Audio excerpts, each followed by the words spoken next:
Le remerciement, une loi infaillible, du Rav Shalom Aroush. Qui a besoin de loi? Avez-vous entendu parler de la loi du remerciement?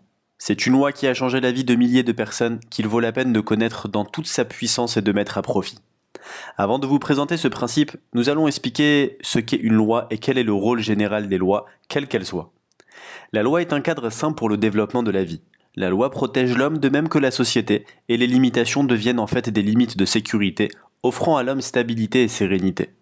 Au final, les lois sont de puissants instruments qui nous permettent à tous de mener une existence sûre et stable, saine et de qualité. Un enfant a nécessairement besoin de limites pour se développer, et une société a besoin de lois pour exister.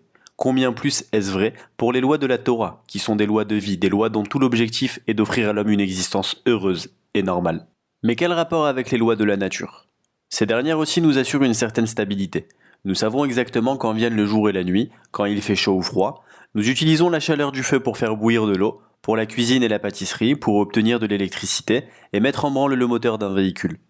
Nous faisons appel aux lois de la physique et de la mécanique pour construire des maisons ou des voitures, et aux lois de la biologie et de la chimie pour guérir des maladies et faire pousser fruits et légumes, arbres et fleurs, ou encore dans l'élevage des animaux, entre autres exemples. Sans loi, nous serions tels des aveugles tâtonnant dans l'obscurité. Dieu a créé les lois comme une part indissociable du bon fonctionnement de la création en vue de nous aider, de nous élever, de nous guider et de nous permettre de réussir. Chaque loi que tu connais ne te limite pas ni ne te réduit, mais te donne un outil vraiment extraordinaire pour créer, agir et réaliser de grandes choses dans des domaines variés. Il n'est presque pas de limite à ce qu'il est possible de faire lorsqu'on sait œuvrer avec les lois et les mettre à contribution pour nos besoins et notre profit, ainsi que la réparation de l'univers dans son ensemble. Mais il n'est bien évidemment pas suffisant de connaître la loi, il faut également l'utiliser. Je voudrais donner à tous mes chers lecteurs un outil d'une force, d'une puissance extrême, une nouvelle loi peu connue. Je prie pour que cette loi se diffuse au sein de notre peuple et devienne l'héritage de tous. Faisons connaissance. Je vais vous présenter la loi du remerciement et en expliquer la teneur brièvement. La loi du remerciement stipule qu'en disant merci à Dieu pour tout malheur ou problème, de manière systématique, sérieuse et régulière, comme je vais le détailler, on assiste à des miracles dévoilés, on résout de manière certaine tout problème dans la vie, et on se tire de tout malheur et embarras, on dénoue tous les blocages, on gagne toutes les batailles, on se remet de toute blessure et l'on voit des améliorations extrêmes, physiques, mentales et dans tout domaine de la vie, dans un périmètre et d'une manière complètement illimitée. En bref, on remercie et tous les malheurs s'annulent. Une loi universelle. Vous n'avez pas idée de la puissance infinie du remerciement. Me consacrant énormément au thème du remerciement, j'ai donné beaucoup de cours, écrit de livres et des articles sur le sujet, mais plus que tout, j'ai reçu des réactions et parlé avec des élèves qui ont suivi cette voie et ont connu des délivrances. Et je peux vous assurer que le remerciement est comme la mer sans fin. Une mer de compréhension, une mer de profondeur, une mer de foi, une mer de délivrance, une mer de miracles et de merveilles.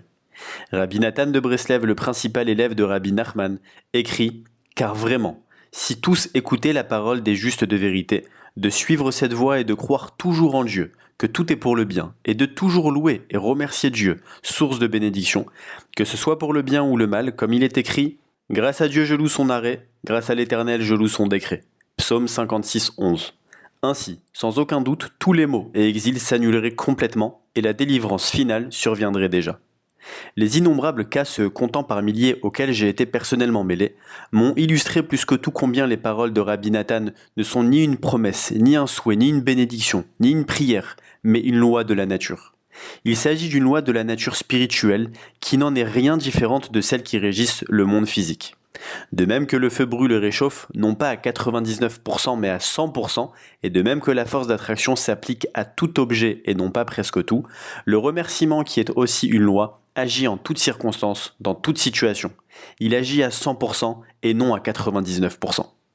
Ce n'est pas une loi qui se contente d'améliorer l'existence ou d'atténuer les douleurs. C'est une loi qui annule complètement le malheur. Ce n'est pas un moyen utile seulement pour certains types de problèmes, mais une loi qui annule tout malheur et tout exil.